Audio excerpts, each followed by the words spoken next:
Good morning friends, कैसे हैं आप लोग। मैं आशा करता हूँ आप लोग अच्छे होंगे। मैं राम किशुन, आप लोगों का मेरे चैनल में स्वागत है। मैं आज आप लोगों को इंग्लिश में प्रेजेंट परफेक्ट टेंस बताने जा रहा हूँ। देखिए, प्रेजेंट परफेक्ट टेंस हमारे इंग्लिश ग्रामर के लिए बहुत ही महत्वपूर्ण है। तो देखिए, मैं आपको प्रेजेंट परफेक्ट टेंस बता रहा हूँ। तो देखिए, मैंने आपको यहाँ पर नियम लिखा है। देखिए, प्रेजेंट परफेक्ट टेंस।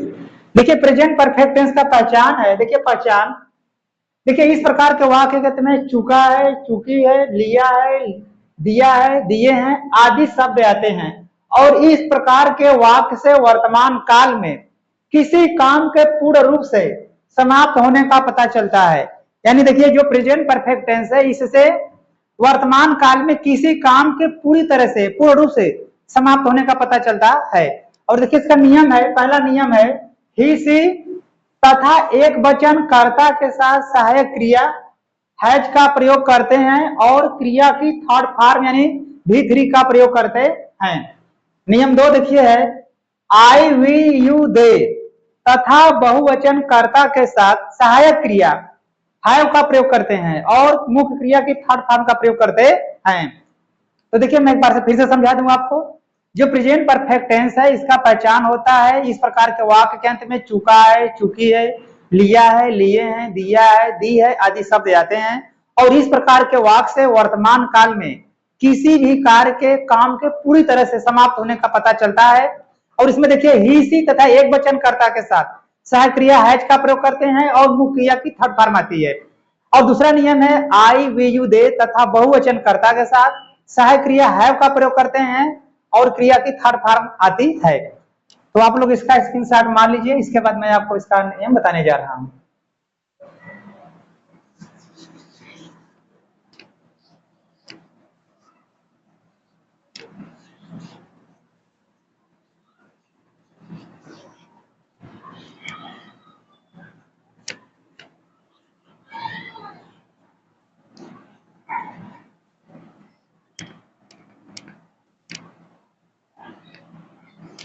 देखिए, इसका जो क्रम है अनुवाद बनाने का क्रम होगा, इसका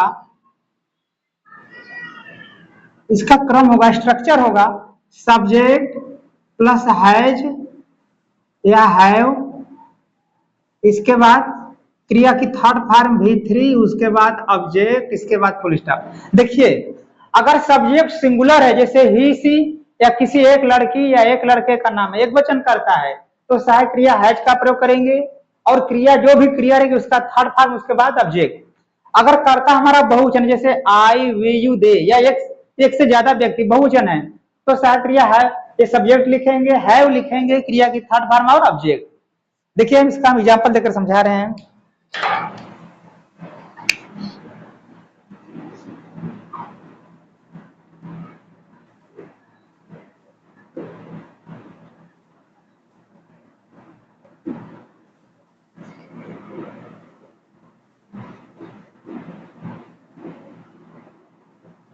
देखिए, वह पतंग उड़ा चुका है। देखिए, वह पतंग उड़ा चुका है। देखिए, वाक्य के अंत में आया चुका है। और देखिए, इस वाक्य से हमें क्या पता चल रहा है कि पतंग उड़ाने का काम जो था पूरी तरह से समाप्त हो चुका है। पतंग उड़ाने वाला कार्य पूर्ण रूप से समाप्त हो चुका है। तो ये हो गया प्रेजेंट परफेक्ट टेंस। देखिए, वह पतंग उड़ा चुका है, जो उड़ाने वाला काम था पतंग, वो पूरी तरह से समाप्त हो चुका है। तो ये हो गया प्रेजेंट परफेक्ट टेंस। तो देखिए, इसका अंग्रेजी बनाने के लिए वह की अंग्रेजी आएगा ही। देखिए, ही एक वचन करता है, तो देखिए मैंने लिखा है सब्जेक्ट हो गया ही, उसके बाद आएगा हेल्पिंग वर्ब हैज, क्योंकि सब्जेक्ट सिंगुलर है तो हेल्पिंग वर्ब आएगा हैज। तो यहाँ पर आएगा हैज, ही हैज। अब देखिए, इसके बाद क्या आएगा क्रिया, जो क्रिया उसका थर्ड फॉर्म। इसमें क्रिया क्या है, उड़ाना। तो उड़ाने का देखा फर्स्ट फॉर्म होता है फ्लाई, सेकेंड फॉर्म होता है फ्लू, थर्ड फॉर्म होता है फ्लोन। तो यहाँ लिखेंगे phloem, he has phloem, he has phloem, क्या उड़ा चुका है, पतंग। तो लिखेंगे he has phloem kite, object हमारा है काइट। इसके बाद full stop, he has phloem kite, वह पतंग उड़ा चुका है। देखिए, अब दूसरा एग्जांपल,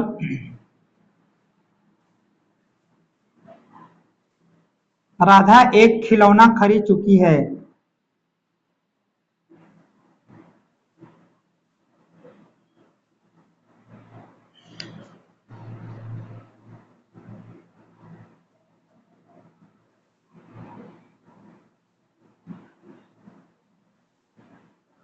देखिए राधा एक खिलौना खरीद चुकी है। देखिए इसमें चुकी है दिया है, और देखिए क्या है, इसमें जो काम है खरीदने का खिलौना वो पूरी तरह से समाप्त हो चुका है, यानी खिलौना खरीदने का काम पूरी तरह से समाप्त हो चुका है। यह है प्रेजेंट परफेक्ट टेंस। तो देखिए इसकी अंग्रेजी बनेगा, कर्ता देखिए राधा एक वचन है, किसी लड़की का नाम है तो यहाँ लिखेंगे राधा। अब देखिए राधा एक वचन करता है तो हेल्पिंग वर्ब आएगा हैज, राधा हैज। अब देखिए खरीदना मेन वर्ब है, खरीदना मेन वर्ब है, तो खरीदने के लिए क्रिया फर्स्ट फॉर्म आती है बाई, इसका थर्ड फॉर्म होता है बाट, सेकेंड फॉर्म भी होता है बाट, तो यहाँ लिखेंगे बाट। राधा हैज बाट, क्या खरीद चुकी, एक खिलौना, तो लिखेंगे और टॉय, इसके बाद फुल स्टॉप। राधा हैज बाट और टॉय, राधा एक खिलौना खरीद चुकी है। तो देखिए मैं आशा करता हूँ आपको समझ में आ रहा है। अगर सिंगुलर सब्जेक्ट एक वचन करता है तो हेल्पिंग वर्ब हैज का प्रयोग करेंगे, और बहुवचन करता रहेगा तो हैव का प्रयोग होगा। जैसे बहुवचन जैसे आई, वी, यू, दे, एक से ज्यादा व्यक्ति हैं, बहुवचन है तो हेल्पिंग वर्ब हैव का प्रयोग होगा। देखिए मैं स्नान कर चुका हूं,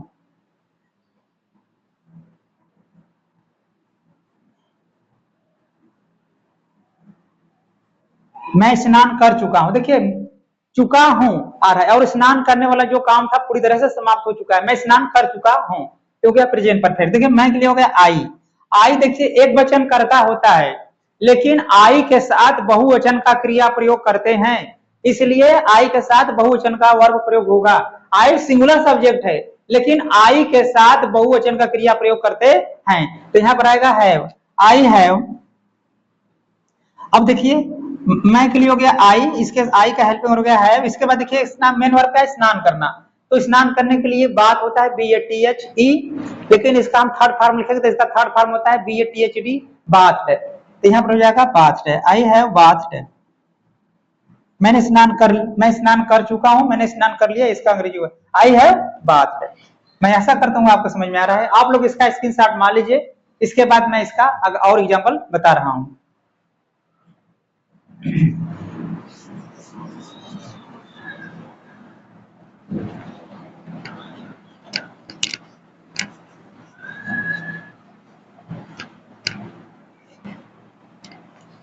अगला देखिए तुम दूध पी चुके हो,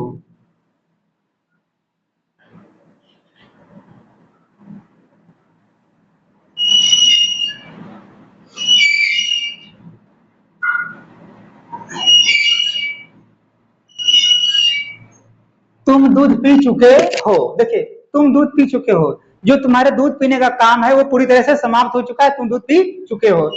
अब देखिए यहाँ पर तुम के लिए लिखेंगे करता यू, और यू देखिए बहुवचन करता है, तो इसके साथ आएगा helping verb have, you have. देखिए इसके बाद मेन वर्ब क्या है, पीना, तो पीने के लिए ड्रिंक का प्रयोग होता है, लेकिन इसका थर्ड फॉर्म होता है drunk, d r u n k, तो हम यहाँ लिखेंगे ड्रंक है कि यू हैव ड्रंक। अब ऑब्जेक्ट क्या है, मिल्क, तो लिखेंगे मिल्क, इसके बाद फुल स्टॉप। देखिए यू हैव ड्रंक मिल्क, तुमने दूध पी लिया है, तुम दूध पी चुके हो, हो गया प्रेजेंट परफेक्ट टेंस। मैं आशा करता हूं आपको समझ में आ रहा है। और देखिए यदि यही वाक अगर निगेटिव होता है, नकारात्मक होता है, तो हैव और हैज के बाद नॉट लगाते हैं, हो जाता है निगेटिव सेंटेंस यानी नकारात्मक। देखिए निगेटिव में क्या होता है, निगेटिव, निगेटिव में देखिए अगर वाक नकारात्मक है, नेगेटिव माने नकारात्मक, अगर वाक नकारात्मक है तो हम हैज और हैव के बाद नॉट लगाते हैं, और सारे रूल वही रहते हैं। जैसे देखिए हम अंग्रेजी नहीं पढ़ चुके हैं,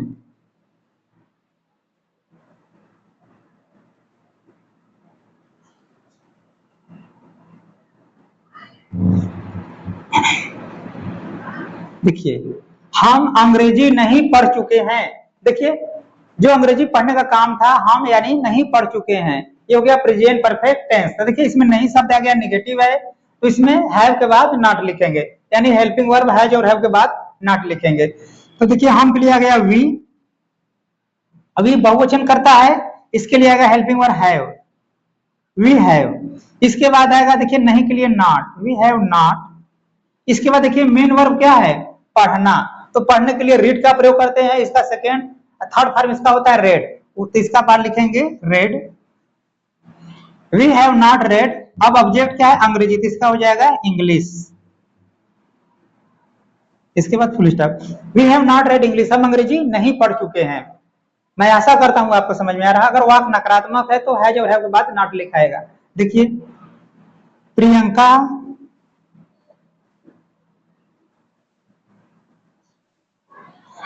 एक छाता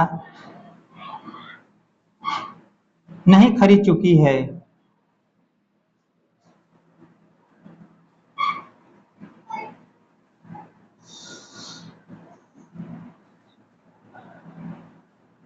देखिए प्रियंका एक छाता नहीं खरीद चुकी है, तो देखिए ये भी वाक्य नकारात्मक, इसमें नहीं शब्द आ गया, यह प्रेजेंट परफेक्ट टेंस। तो यहाँ पे लिखेंगे देखिए प्रियंका के लिए प्रियंका, देखिए प्रियंका एक लड़की का नाम है, यह एक वचन करता है, तो इसके लिए हेल्पिंग हो रहेगा है। किसी भी लड़की, किसी भी औरत, किसी भी आदमी, किसी भी लड़के का नाम होता है एक वचन करता, तो एक वचन करता के साथ हेल्पिंग वर्ब आता है हैज, तो यहाँ पर आएगा हैज, प्रियंका हैज। अब देखिए निगेटिव है तो इसके बाद नॉट आएगा, प्रियंका हैज नॉट। अब देखिए मेन वर्ब क्या है, खरीदना, तो खरीदने का थर्ड फॉर्म होगा बाट। प्रियंका हैज नॉट बाट, अब क्या खरीदा, एक छाता, ऑब्जेक्ट है एक छाता, तो लिखेंगे अन अम्ब्रेला, अन अम्ब्रेला। इसके बाद full stop. Priyanka has not, Priyanka has not बाट ऑन अम्ब्रेला, प्रियंका छाता नहीं खरीद चुकी है। तो मैं आशा करता हूं आपको समझ में आ रहा है। यदि वाक्य नकारात्मक है तो हैज और हैव के बाद नॉट का प्रयोग करेंगे, सारे रूल वही रहेंगे। आप लोग इसका स्क्रीनशॉट मान लीजिए। इसके बाद मैं आपको इंट्रोगेटिव बता दूं, प्रश्नवाचक।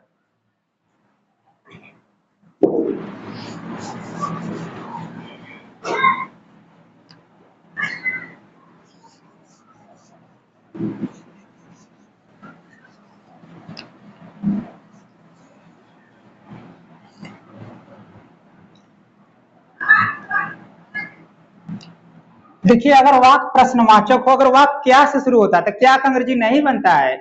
क्या की जगह पर हम लिखेंगे हेल्पिंग वर्ब हैज या है, उसके बाद सब्जेक्ट, क्रिया की थर्ड फॉर्म, ऑब्जेक्ट और क्वेश्चन मार्क। तो देखिए यहाँ पर होगा सबसे पहले हेल्पिंग वर्ब आ जाएगा हैज या हैव, इसके बाद आएगा सब्जेक्ट, इसके बाद आएगा क्रिया की थर्ड फॉर्म, इसके बाद आएगा ऑब्जेक्ट और क्वेश्चन मार्क। अगर वाक्य देखिए प्रश्नवाचक है, क्या से शुरू हो रहा है, तो क्या का अंग्रेजी नहीं बनता है।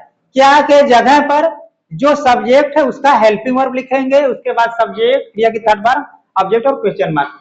यानी अगर सब्जेक्ट हमारा एक वचन है, सिंगुलर सब्जेक्ट है, तो हेल्पिंग वर्ब हैज का प्रयोग करेंगे, यही सब्जेक्ट आएगा, क्रिया की थर्ड फॉर्म और ऑब्जेक्ट, उसके बाद क्वेश्चन मार्क जरूर लिखेंगे। अगर कर्ता हमारा बहुवचन है, जैसे आई, वी, यू, दे या एक से ज्यादा व्यक्ति बहुवचन करता है, तो हेल्पिंग वर्ब हैव का प्रयोग करेंगे, सब्जेक्ट आएगा, क्रिया की थर्ड फॉर्म, ऑब्जेक्ट और क्वेश्चन मार्क। अब जैसे देखिए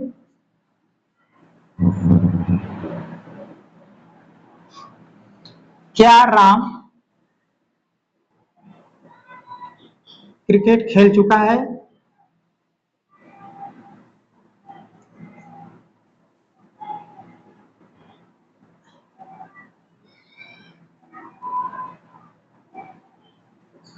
देखिए क्या राम क्रिकेट खेल चुका है, देखिए यह वाक्य प्रश्नवाचक है, क्या से शुरू हो रहा है और यह प्रेजेंट परफेक्ट टेंस है। क्या राम क्रिकेट खेल चुका है, यह प्रेजेंट परफेक्ट टेंस है और वाक्य क्या से शुरू हो रहा है, तो क्या का अंग्रेजी नहीं बनेगा। ये जो क्या है इसकी जगह पर हम लिखेंगे helping verb according to subject, कर्ता के अनुसार। देखिए कर्ता हमारा राम है, एक वचन करता है, तो राम के लिए आएगा हेल्पिंग वर्ब हैज, तो यहाँ पर लिखेंगे हैज। इसके बाद यही सब्जेक्ट आएगा, देखिए हेल्पिंग वर्ब है, जिसके बाद सब्जेक्ट, सब्जेक्ट क्या है राम, तो यहाँ लिखेंगे राम। तो देखिए यहाँ राम का जो पहला अक्षर है आर, इसको कैपिटल लेटर में लिखेंगे। देखिए जो सब्जेक्ट है उसका पहला अक्षर कैपिटल लेटर में लिखा जाएगा, चाहे शुरू में लिखे, चाहे बीच में, चाहे कहीं भी लिखे अंत में। तो देखिए हैज राम, इसके बाद देखिए मेन वर्ब क्या है, खेलना, तो खेलने का थर्ड फॉर्म होता है प्लेड।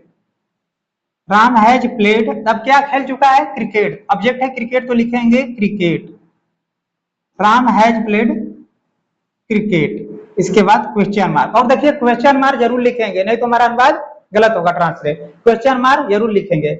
एक और एग्जांपल देखिए,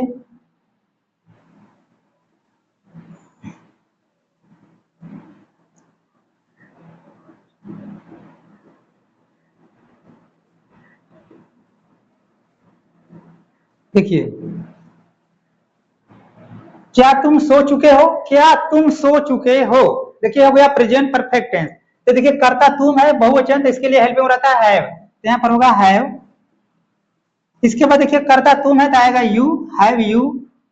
इसके बाद देखिए मेन वर्ब क्या है, सोना, तो सोने का थर्ड फॉर्म होता है स्लेप्ट, हो गया इसका question mark. Have you slept, क्या तुम सो चुके हो, हैव यू स्लेप्ट, क्या तुम सो चुके हो। और वाक दिखा, और यही वाक अगर प्रश्नवाचक नकारात्मक होता, मैंने कई वीडियो में बताया है, अगर वाक प्रश्नवाचक और नकारात्मक दोनों होता है तो नॉट को सब्जेक्ट के बाद लिखते हैं। जैसे देखिए एग्जांपल,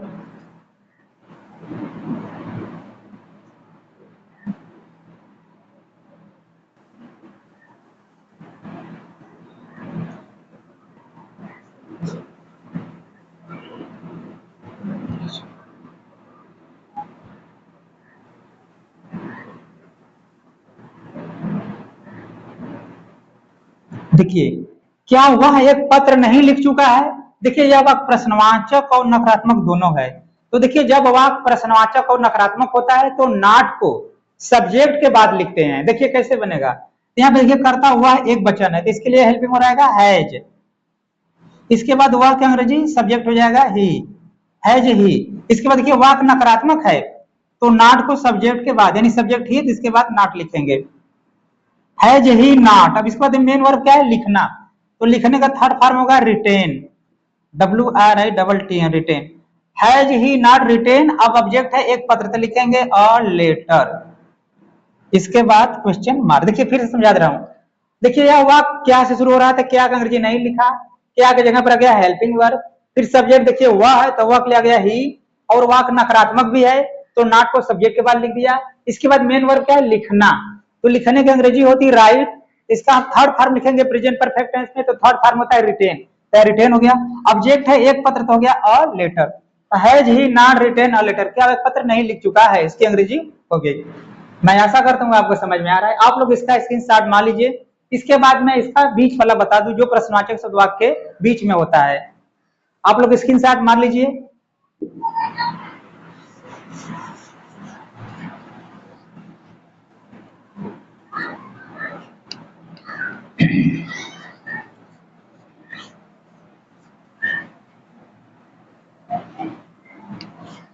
देखिए अगर प्रश्नवाचक शब्द वाक्य के बीच में होता है तो सारे रूल यही रहते हैं, केवल जो प्रश्नवाचक शब्द वाक्य के बीच में उसकी अंग्रेजी पहले लिखते हैं और सारे रूल वही रहते हैं।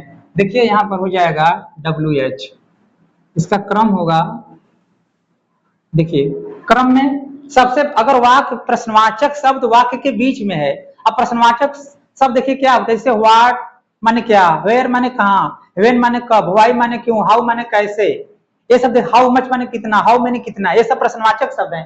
तो प्रश्नवाचक शब्द अगर वाक्य के बीच में है तो सबसे पहले प्रश्नवाचक शब्द लिखेंगे, और देखिए जितने भी प्रश्नवाचक शब्द हैं उन्हें WH से दिखाते हैं, क्योंकि इन्हें WH फैमिली कहते हैं, क्योंकि जितने भी प्रश्नवाचक शब्द हैं, जितने भी प्रश्नवाचक शब्द हैं सभी में WH आता है, इसलिए इसे कहते हैं WH फैमिली। तो देखिए सबसे पहले प्रश्नवाचक शब्द, उसके बाद सहायक क्रिया है जिया है कर्ता के अनुसार, उसके बाद सब्जेक्ट, क्रिया की थर्ड फॉर्म, ऑब्जेक्ट और क्वेश्चन मार्क। अब जैसे देखिए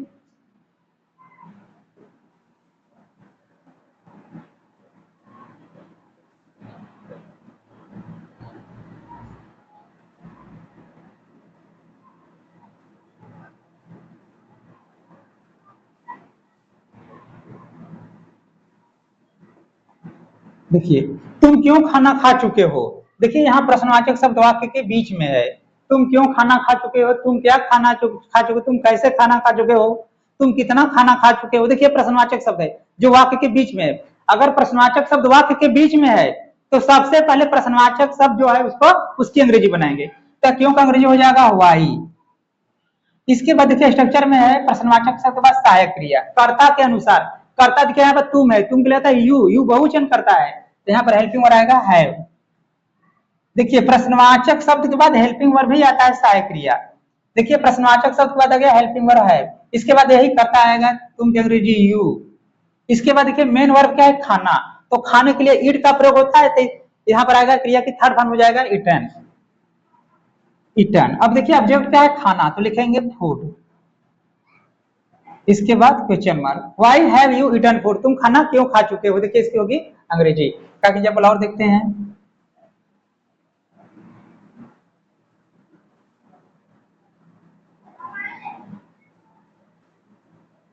देखिए,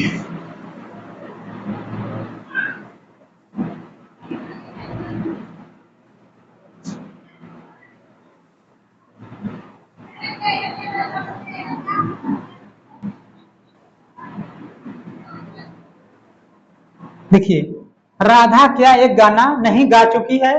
राधा क्या एक गाना नहीं गा चुकी है? तो देखिए इसमें करता, देखिए इसमें प्रश्नवाचक शब्द वाक्य के बीच में क्या, और यह निगेटिव ही है, प्रश्नवाचक और नकारात्मक दोनों है। तो सबसे पहले हम प्रश्नवाचक शब्द लिखेंगे क्या, कहेंगे व्हाट। इसके बाद देखिए कर्ता राधा एक वचन है, इसके लिए हेल्पिंग हो रहेगा हैज। इसके बाद यही कर्ता राधा। इसके बाद देखिए वाक्य नकारात्मक भी है, तो मैंने बताया अगर वाक्य प्रश्नवाचक और नकारात्मक दोनों होता है तो नॉट को सब्जेक्ट के बाद लिखते हैं, तो यहां पर हो जाएगा नॉट। इसके बाद देखिए क्या है, ऑब्जेक्ट क्या है, एक गाना, तो लिखेंगे अ सॉन्ग। इसके बाद क्वेश्चन मार्क जरूर लिखेंगे। देखिए हो गया व्हाट है राधा नॉट सॉन्ग। सर यहाँ पर क्या थर्ड फॉर्म मैंने भी नहीं लिखा है।